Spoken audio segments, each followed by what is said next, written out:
All right, guys, so you've got my first impressions of the Leatherman Rebar here. Again, and I said it in that video, and I'm going to say it again. I honestly was going for the Leatherman Bond, so I hope to pick one up soon. But I wanted a Leatherman that was a little bit more affordable than this guy right here. This is a Leatherman Wave Plus, which is probably the go-to for most people who are going to be looking to pick up a Leatherman. If they're not afraid of spending, around 100 or a little bit over 100. But let's go ahead and compare the two of these because I do think that they are relatively comparable. This guy, the uncoated version, so just this satin version, is going to be $79.99. That's what I paid. And then the coated version, you're going to be looking at $89.99. I don't have the exact pricing, unfortunately, right now on the Wave Plus, but this is going for right around the $120 to $130 mark, although I've definitely seen them down closer to $100 on sale. So I do think that, not far off $100. These two are somewhat within the same kind of ballpark.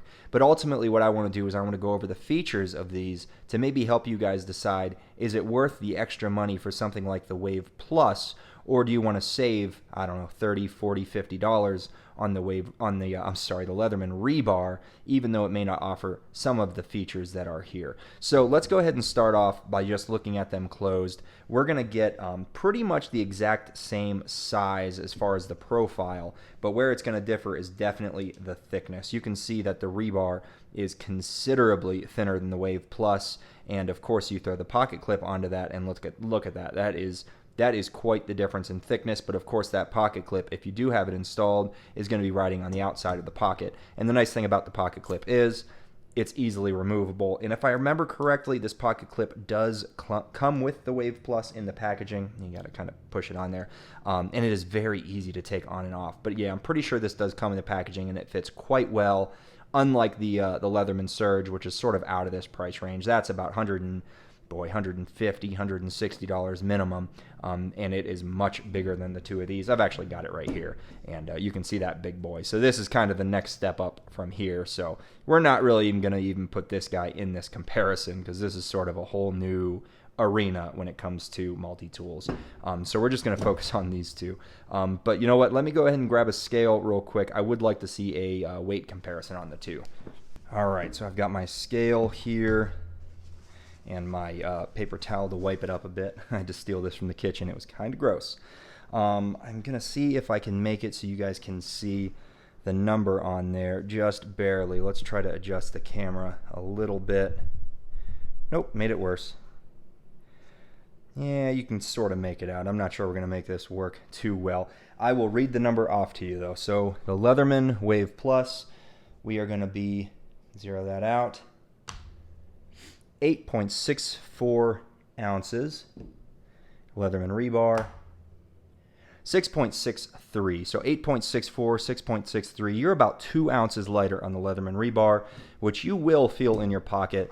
I'm going to say the Leatherman Wave is definitely not heavy when it comes to a multi-tool. And actually, let's do one more comparison's sake. I said we're not going to throw the Leatherman Surge in here, but I'm just doing this for the heck of it. This is 12.73 ounces, so that is a whole heck of a lot heavier. So you can see how heavy a multi-tool can be. But I would say both of these are easily pocketable. Now, where these differ big time is in, excuse me, actual, I guess, carryability. The Leatherman Rebar here, the only real way to carry this is in the sheath. Now it does include, let me see, there it is. It does include a pretty good sheath here. This is the one that came with mine. It is a button sheath, which I much prefer over the Velcro. It does have a nice belt loop here, although this does not, this is not MOLLE compatible. So this would be the alternative version with the Velcro. Even though I don't love the Velcro, I do like the MOLLE. But anyway, this is sheath carry only, and the reason is because it comes with no holes to mount a pocket clip. Of course, there's the stick-on type that you can use. This does have and actually I'm realizing that I didn't show this in my original first impressions video, but it does have, if I can get it open, it's kind of tough, there it is, you do have a lanyard loop on there, so you can actually put a lanyard on here, so you can fashion some sort of a pocket clip with that, I'm sure, or just hang this right off your belt if you wanted to, and it is pretty sturdy. But no pocket clip available on this, unfortunately. The Leatherman Bond actually does come with 2 holes to install a pocket clip, so I'm a little curious why they didn't just throw that on here. Maybe the lock, I'm not 100% sure, but yeah, not an option here. This, like I already showed you, has the removable pocket clip, so very cool there. Let's go ahead and look at, well, one thing that I do want to mention is this does have some plastic involved in the construction right up here on these kind of ends. This has no plastic on it as far as I can tell at all, so if that's a consideration, then there you go, no plastic. I don't think it really matters. Where this differs greatly, where the two of these are kind of polar opposites, is in the accessibility of all of the tools. This is a two-handed tool only. You can tell me all you want that you can work all of these tools with one hand. That's fine. If you can do that, I'm proud of you.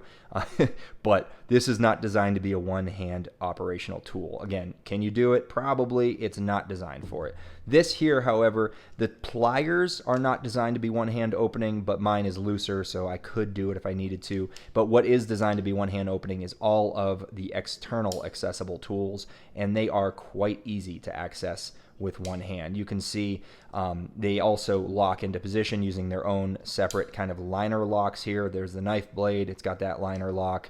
We've got the file, a pretty decent file too, with a diamond side, cross cut, and then an edge file or edge saw. You've got a serrated blade, very nice, and then you've got this actual wood saw, which works pretty well. So those are all the external accessible tools. The rebar has none of that, unfortunately. Everything is accessible only from the inside, so you got to open it up. While it's open, and we're moving on from the external tools here, and you can see different locking mechanisms as well. Same kind of basic concept, but it's flipped to the other side and works a little bit different. Actually, no, it's not. It's on the same side. Anyway, these are actually locking. These are to lock the internal tools, which I'll show in a minute. But let's go ahead and compare the plier heads here. Now, one difference that actually surprised me is that the Rebar's plier heads do appear to be a little bit more robust. Their design kind of reminds me a little bit more of the Leatherman Surge here, in the sense that they have these kind of bump outs here to kind of add some material to those plier heads. You can see that here. So these are going to be pretty durable plier heads. As long as they're the same material, they should theoretically hold up a little bit better than the Leatherman Wave Plus. But I guess, you know, we'll have to wait and see. I don't think I'm ever going to use it hard enough to tell how quickly these break. But like I said, theoretically, I suppose these must be a little bit tougher than the Leatherman Wave Plus, just with that added material. Besides that, we're looking at pretty much the exact same thing. We've got the replaceable cutter heads, which look to be interchangeable. We've got the hard wire cutter section, the soft wire cutter section, and then a wire stripper down at the very base. And then on the other end, you see we have a wire crimper on the opposite end of that pivot. As far as the pivots go, my Rebar came a little bit stiffer than my Wave Plus. But then again, the Wave Plus may have come stiffer than it is now. I'm sure it did. It's freed up quite a bit. So I'm hoping that this does the same thing on the Rebar. Looking down at the handles in use of the pliers, and I'm actually noticing these plier heads are a little bit more rounded over than the Rebar as well. But other than that, pretty similar. As far as use of the pliers, Wave Plus definitely gets the upper hand in comfort, without a doubt. You've got these nice rounded over edges here, whereas here you do have some rounding going on, but it still is not very comfortable. It gets the job done. It doesn't hurt, but if you put enough pressure on there, I'm going to really put some pressure on. Let's see if we can leave some marks. It kind of leaves some marks down on your hand. Let's go ahead and look at the internal tools, because this is also where things get a little bit different.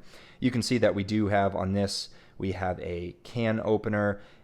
We also have, and I guess this doubles as maybe a bottle opener, and then we also have this exchangeable Leatherman kind of 2.5 dimensional bit.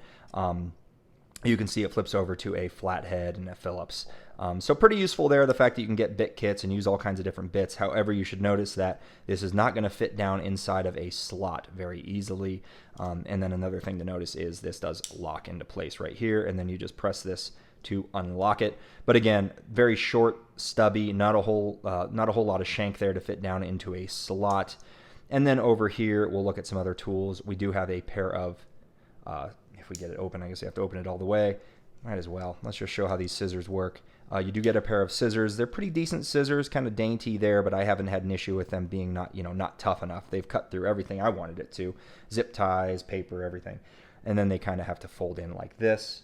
You also get, trying to be quick here, because this could take forever if I really want to nitpick each of these individual tools. You've got very cool here. You've got a fine, very small screwdriver bit. It's got a flathead, and then you take it out for a small Phillips there. Put that back in. And then, of course, you've got the kind of thicker flathead pry bar there, which actually works quite well as a pry bar. So that's kind of it for the internal tools. Let's go ahead and take a look at the Leatherman rebar. So here you have the knife blade, and then I do want to show the difference between the knife blades here, because this is kind of a big deal to some people, a little bit to me, is the fact that when the knife blade is deployed, you actually, it's elevated up above this handle, so you're not going to do a whole lot of cutting on a flat surface. All you'll be able to utilize is the belly here. So you're going to be cutting things kind of held in the other hand most likely, so you don't have very good access up to the very base of the blade, and then the blade only goes back to about here, versus, let's see, the saw blade, or the knife. The knife blade goes almost all the way back to the handle here, and it is nice and flat and low on the handle. So you'll be able to use it on a flat surface much better. And again, obviously one-hand operational. So a little bit different. And then this is quite cumbersome to close and almost dangerous. I could see you actually closing your finger in there if you're not careful. That closes up like that. And then let's go ahead and look at internal tools. We've got a reamer awl. Does this have a reamer awl? I don't think it does. I don't believe so. Not on this side. If I just remembered what tools we just looked at, I could tell you, but I don't. Yeah, so no reamer awl on the Leatherman Wave Plus, so I guess that's a plus for the rebar. And then a small flathead, large flathead to kind of make up for the fact that there is no interchangeable bit tool, which I just spoiled. There is a lanyard ring, which is kind of cool. There is actually a pop-out lanyard ring on here as well, which I'm not going to fuss with, but you can pop it out at the end. And then a quite nice file. You've got a cross-cut file, a single-cut file, and then an edge file / metal saw there, and then all of these tools do lock into place, as I demonstrated. And then on this side, we are going to have, and again, you'll see it is quite cumbersome getting these internal tools out. It's just part of the nature. And then of course, here you have a nice saw blade. You have an excellent Phillips screwdriver with a nice long thin shank. I think I actually prefer this over the exchangeable bit kit on the Leatherman, just because of that long thin shank, and it looks to be a very nice three-dimensional Phillips head screwdriver. You also have a can opener / bottle opener, I suppose, and then a serrated blade. So a lot of the same things that you're getting between the two tools. Of course, no scissors on the Leatherman rebar. For a lot of people, that's a really big deal. That's actually why I carry a Swiss Army knife with me all the time. So maybe that kind of answers that and makes the rebar a little bit more useful for me. But even if it's on this little SD Classic, I still love having a pair of scissors. So, you know, I like it to be on my multi-tool as well. So anyway, something to just consider. And then you do get an awl on this guy and not on this. But, you know, as far as the size of the package, you know, you can see quite similar. Of course, you have to take into consideration the availability of a pocket clip for the Leatherman Wave Plus. Yeah, I mean, that's kind of it, guys. You know, it gives you an idea of what you're looking at, whether you want to pay a little bit more money for the Leatherman Wave Plus, or if you just want to go a little bit more old school and get the Leatherman rebar. And something to consider, you can also get the Leatherman Super Tool 300. That'll get you right up around the same price point as the Leatherman Wave Plus, but it's going to give you a tool more similar in size to the Leatherman Surge. So if you want something beastly and don't want to pay Leatherman Surge money, you can save a little bit of money, get this similar style and a much bigger tool, the Super Tool 300, and it does pack a few more features. I think it does have a pair of scissors and a couple other things. But anyway, guys, that is my not totally all-encompassing review or comparison of the two, but I think that should help steer you in the right direction if you're between the two of them. They definitely have a few different things to offer.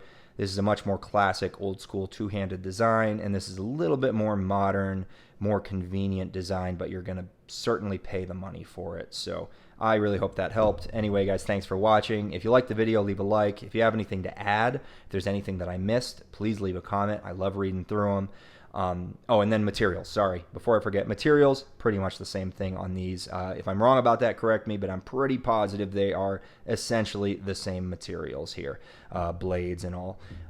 Anyway, anything to add, please leave a comment. Definitely like the video if you liked it. And then if you want to see more of my knife and EDC content, please consider subscribing. I'd love to have you. Thanks.